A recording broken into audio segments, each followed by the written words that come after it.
Welcome everybody to Chapter 6, which is all about ratios and percents and proportions. We will jump right in with section 6-1, which is on ratios and rates. Now, I think you've been dealing with ratios for a while right now, as long as you've learned how to divide, because the definition of a ratio is simply a comparison of two numbers, right? So a comparison of two numbers by division. Now we can write ratios in different ways, and none is more correct than another. One way to write it is simply, so if we had the ratio 2 to 3, we could literally just write 2 to 3. For example, if we had 5 markers total and 2 were blue and 3 were black, and we wanted to know the ratio of blue to black markers, it would be 2 to 3. Another way to write that is 2 colon 3. In which case the colon simply is a substitute for the word 2. And finally, since the comparison of two numbers by division, we could actually write it as division or just 2 over 3 or 2/3.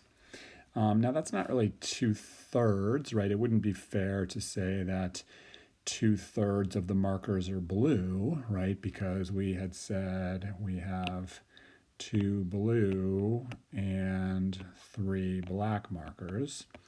But our ratio of blue to black markers can be expressed that way, 2 to 3, that way 2 colon 3, or that way 2 over 3. If it is going to be expressed in any of these ways, it should be written in simplest form, right? And of course, this that I've chosen is 2 to 3 can't be reduced, but if I had written 4 to 6, we should reduce that to 2 to 3, and you know how to do that. And finally, if the units are the same, you don't need to express them. But in many cases, the units are different. In this case, we could express it as 2 blue over 3 black markers. Okay, so in the most basic sense, that is what a ratio is. So let's go from the general to the specific. So after ratio, the next thing I want to introduce is the term rate. And a rate is a ratio, but it is a specific type of ratio where the two things being paired have different units, okay? Now you probably have an association with rate with things like, oh, the speed limit is 55 miles per 1 hour, okay? So that's a comparison of two things by division, and the units are different, miles and hours, so that's a rate. As a babysitter, you might earn $8 per hour, and remember per means division bar. So that is a ratio, but the units are different, dollars and hours, so it's also a rate. But it doesn't have to be something per hour. It doesn't have to be how fast something is happening. For example, in the actual math class, not our OCL students, but in our math class, we have 2 girls and we have 4 boys, I believe.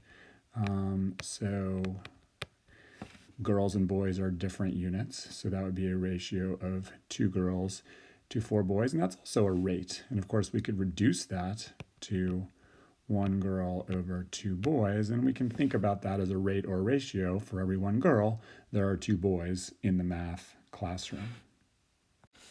Okay, going even more specific than rate, we have something called a unit rate. And just like a rate is a specific kind of ratio, a unit rate is a specific kind of rate, so the units still have to be different. But in this case now, we specify that the denominator has to be 1. So if you've ever been to the grocery store with your parents or maybe by yourself, unit rates are very good for comparing which is the better deal. For example, if you, at the grocery store, they actually call them unit prices. But if you were to buy the 48-ounce orange juice, you might see that on the unit price, it said something like 7.4 cents per 1 ounce. Whereas you might look at the 64-ounce orange juice and it might say 6.8 cents per ounce. So you have to look for this information. Like, it's not, the price is the bigger one on the sticker, but if you look a little bit below, you'll often see what they call a unit price, which is really a unit rate, which is a rate, which is also a ratio. Lots of terminology there. But let's check out what it really is, right? It's a comparison of two numbers, right? The units are different. We have cents and we have ounces in both cases, cents and ounces. And in both cases, the denominator is 1. And the purpose of this, obviously, is it allows you to do some good comparison shopping and see that if you're going to go ahead and drink more, this one's going to be the better deal. Now, it could flip, right? It could be ounces per dollar, right? So the 48 ounce might be something like, 8.2 ounces per $1, and this one down here might be 9.1 ounces per dollar. So it's still a unit rate, right? But now look at what's in the numerator, what's in the denominator. Now this one's obviously still the better deal because you're looking for more ounces for the same amount of money. All right, now we looked briefly, maybe not so briefly in the last chapter, on some problems that involved dimensional analysis. And basically what that means is being comfortable going back and forth between units. And really to do this, you have to make use of the identity property of multiplication. So you're going to see problems because these happen to be ratios and they also happen to be rates. And in this case, I think they're actually unit rates. Let's check it out. This problem says a grizzly bear can run 30 mph, miles per hour. How fast is this in feet per second? Okay, well, what you're going to see is this is actually two problems in one. The first thing that we have to do is to be able to translate 30 mph and know that that's 30 miles over 1 hour. And now we can clearly see it's a ratio, it's a rate, the units are different, and it's a unit rate. The denominator is 1.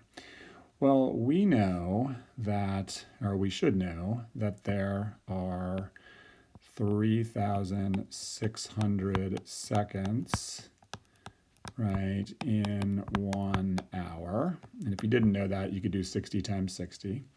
So we can multiply this. Now, we'd like the denominator to be seconds, and we'd like to get rid of the hours, and we already have an hours down here, so we're going to want to put an hours upstairs. So we're going to multiply by 1 hour over 3,600 seconds, right? Now, if you look and see what that's going to do, I'm not going to cross it off yet, but my hours are going to cancel. And so if I just stopped right now, I'd be left with, as far as units go, miles per second.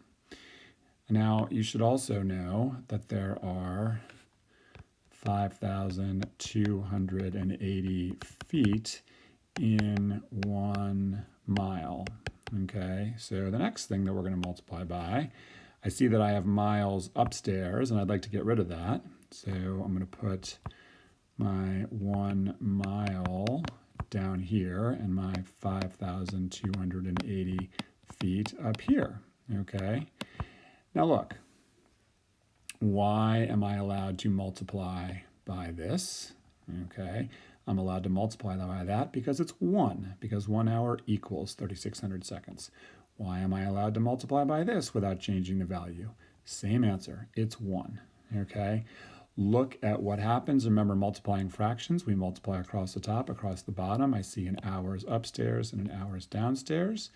I see a miles upstairs and a miles downstairs. And as far as what's left for units, I have feet per second, which is great because that's exactly what I need. Now, all that's left, and in this case, it would be super helpful to have a calculator, right? All that's left is to do 30 times 5,280 divided by 3,600, and I'm just going to go ahead and tell you that works out to 44. So 44 feet per 1 second. So if you are traveling at 30 miles an hour, you are going 44 feet per second.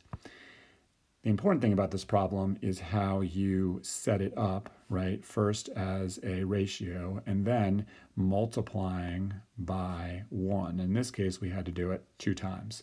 So that is section 6-1, which is ratios and rates.